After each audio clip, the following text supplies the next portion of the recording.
नमस्कार फ्रेंड्स आपण मानकु महेश्वर सेठी YouTube channel रे स्वागत जनाउछि।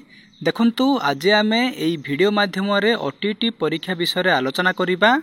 आपण को पाखरे मोर गोटे रिक्वेस्ट कि आपण माने वीडियोटी को लास्ट पर्यंत देखंतु, कारण वीडियोटी को लास्ट पर्यंत देखिबा द्वारा आपण माने संपूर्ण रूपे बुझी पारिबे। जदि आपण आम चैनल को फर्स्ट टाइम पई देखुछंती ताहाले वीडियो को गोटे लाइक करंतु, चैनल को सब्सक्राइब करी पाखरे थिबा बेल आइकन को प्रेस करी ऑल नोटिफिकेशन बटन को ऑन करंतु। सब्सक्राइब करिबा द्वारा आपण माने सबुदिन नोटिफिकेशन पाई परिबे। आसंतु वर्तमान वीडियोटी को स्टार्ट करिबा। देखंतु न्यूज़ पेपर रे बाहरिची ओटीटी परीक्षा केंद्र रे अव्यवस्था अभियोग ग्रेस मार्क पाई बोर्ड कार्यालय रे आशायी को धारणा। एठारे कोन लेखा जायछि देखंतु, ओडिशा माध्यमिक शिक्षा परिषद बोर्ड द्वारा होइथिबा ओडिशा शिक्षक योग्यता परीक्षा ओटीटी रे पाठ्यक्रम बाहरु प्रश्न आसीछि। आमर जेउ ओटीटी परीक्षा हेइथिला सेथिरे आमर पाठ्यक्रम बाहरु क्वेश्चन आसीबार अभियोग होइछि।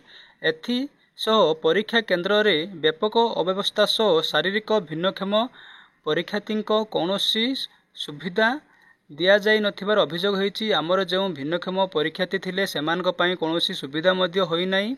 राज्यर विभिन्न जिले में होइथिबा परीक्षा केंद्र रे एई भली समस्या देखा देइथिला। देखंतु आम राज्य रे जेते सारा जिले में परीक्षा हेतिला सबु जिले में एहीपरी समस्या हेतिबार देखा जाइछि। ए संक्रांत रे बोर्ड कर्तृपक्षों को अवगत करथिले मध्य कौनसी पदक्षेप ग्रहण करा जाय नथिबा ओटीटी परीक्षार्थी माने अभियोग करी शुक्रवार वज्रक बाटीस्थित बोर्ड मुख्य कार्यालय रे सम्मुखरे धारणा करथिले। देखंतु सेमाने बोर्ड मुख्य कार्यालय रे सेमाने धारणा करथिले।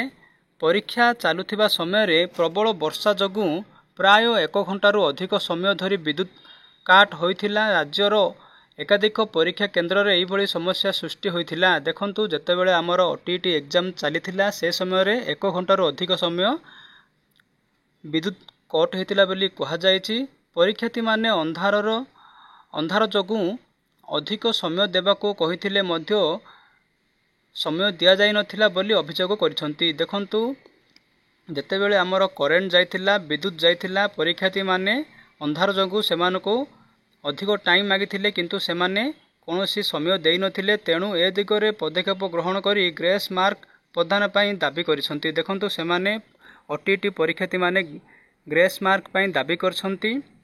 ए दिगरे आलोचना करा जाई पदक्षेप निया जीव बोली बोर्ड कर्तृपक्ष प्रतिश्रुति देइथिबा परीक्षार्थी कहिसंती। देखंतु परीक्षा समय रे हमर जेउ 1 घंटा धरी विद्युत काट हेतिला विद्युत जाइथिला सेथि पई परीक्षार्थी माने एक समय मागिथिले अधिक समय मागिथिले किंतु सेमाने देइ नथिले।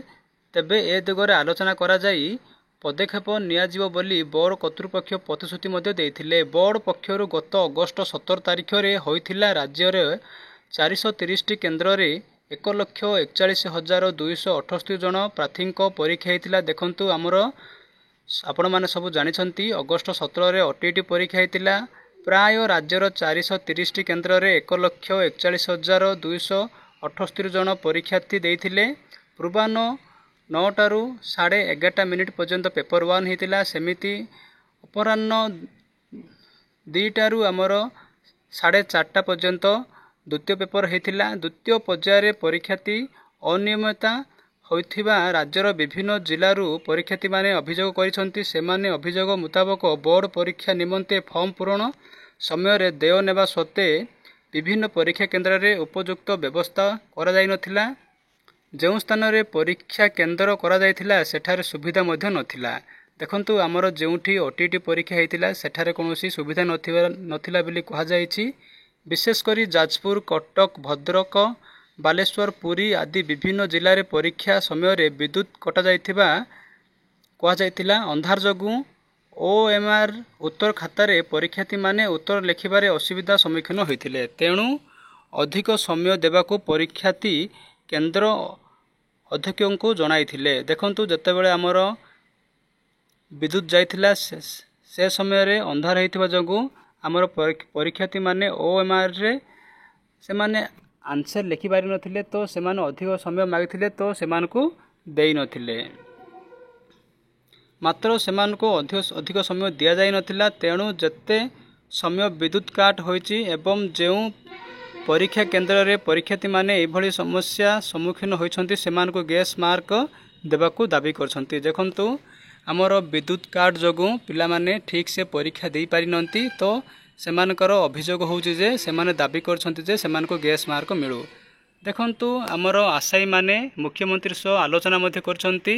ତ ମୁଖ୍ୟମନ୍ତ୍ରୀ କହିଛନ୍ତି ଯେ ସେମାନେ ଆଲୋଚନା କରିକି ସେମାନଙ୍କୁ ଜଣାଇବେ। ତ ଆପଣମାନେ ୱେଟ୍ କରିଥାନ୍ତୁ। ଆପଣମାନଙ୍କ ପାଇଁ ଖୁସି ଖବର ଆସିଲେ ମୁଁ ଆପଣମାନଙ୍କୁ ଇନଫର୍ମେସନ୍ କରିବି। ଯଦି ଆପଣଙ୍କୁ ଏହି ଭିଡ଼ିଓଟି ଭଲ ଲାଗିଛି ତାହେଲେ ଭିଡ଼ିଓଟିକୁ ନିଜ ସାଙ୍ଗମାନଙ୍କୁ ସେୟାର କରନ୍ତୁ। କାରଣ ଭିଡ଼ିଓଟିକୁ ସେୟାର କରିବା ଦ୍ୱାରା ସେମାନେ ମଧ୍ୟ ଜାଣିପାରିବେ, ସେମାନଙ୍କର ମଧ୍ୟ ହେଲ୍ପ ହେବ। ଆପଣମାନେ ଦେଖିପାରୁଛନ୍ତି ଏ ଫଟୋଟିକୁ ଓଟିଇଟି ଆଶାୟୀମାନେ ମୁଖ୍ୟମନ୍ତ୍ରୀ ସହ ଆଲୋଚନା କରିଛନ୍ତି, ସେମାନଙ୍କର ଅଭିଯୋଗ ଜଣାଇଛନ୍ତି। ତ ମୁଖ୍ୟମନ୍ତ୍ରୀ ମଧ୍ୟ ପ୍ରତିଶ୍ରୁତି ଦେଇଛନ୍ତି ଆଲୋଚନା କରିକି ସେମାନଙ୍କୁ କହିବେ। ଭିଡ଼ିଓଟିକୁ ଦେଖିଥିବାରୁ ଆପଣମାନଙ୍କୁ ବହୁତ ବହୁତ ଧନ୍ୟବାଦ। Thank you.